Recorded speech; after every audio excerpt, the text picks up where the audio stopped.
Весна – время для посадки деревьев. Каждый садовод знает, что хороший урожай начинается с качественного саженца. Здесь многое зависит от реализаторов. На добросовестность продавцов проверяют сотрудники Россельхознадзора. Регулярно они совершают рейды по точкам продаж посадочного материала. На этой неделе проинспектировали Назрановский район. Рейдовые мероприятия проводятся с целью установления карантинного фитосанитарного состояния завозимых саженцев из других регионов. Основными нарушениями при реализации саженца на наших рынках это, конечно, отсутствие у продавцов сопроводительных документов. Поэтому не исключается, что эти саженцы могут быть заражены карантинными болезнями и вредителями.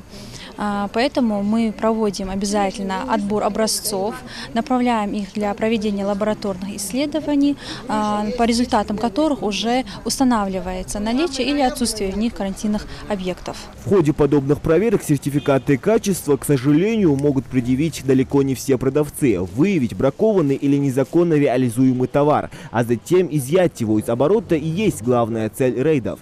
В отношении нарушителей составляются соответствующие протоколы. Лицо, допустившее административное правонарушение, привлекается к административной ответственности по статье 10.12 Кодекса об административных правонарушениях и накладывается на него административный штраф.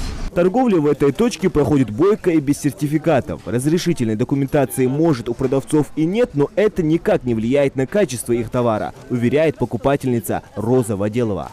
Сирени взяла у нее сегодня, сливу взяла, грушу взяла.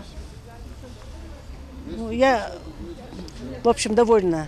Садоводов-любителей, как выяснилось, зачастую документация не интересует. Они приходят на рынок, полностью доверяют продавцу, прислушиваются к своей интуиции и таким образом определяются с выбором товара. Иногда случаются промахи. Я обычно розы люблю, и георгины у меня бывают. Они тоже хорошо цвели у меня летом, и розы. Розы я за ними очень люблю ухаживать, и ухаживаю, и поливаю, и то, что удобрения делаю, тоже даю им то, что надо.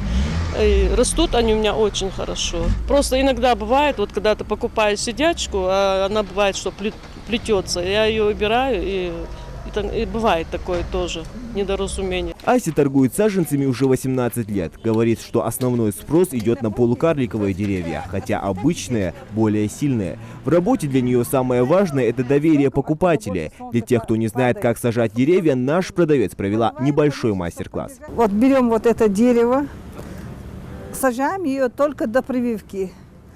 Мы приготовили первую ямочку, где-то 40 на 40 сантиметров можно.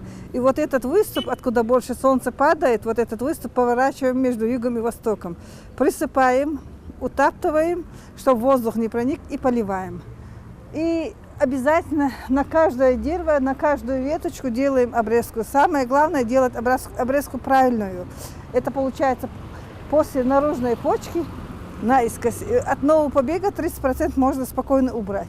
Несмотря на многообразие представленных посадочных материалов и красочные памятки к ним, торговля должна проходить в соответствии с требованиями закона, а именно при наличии карантинного сертификата, документа, подтверждающего сортовые качества, чтобы покупатель, приобретая некачественный товар через годы труда и ожиданий, вместо черешни крупноплодной не получил бы обычную дичку. Зелимхан Калоев, Фатима Бокова, Ислам Арапиев, Новости 24.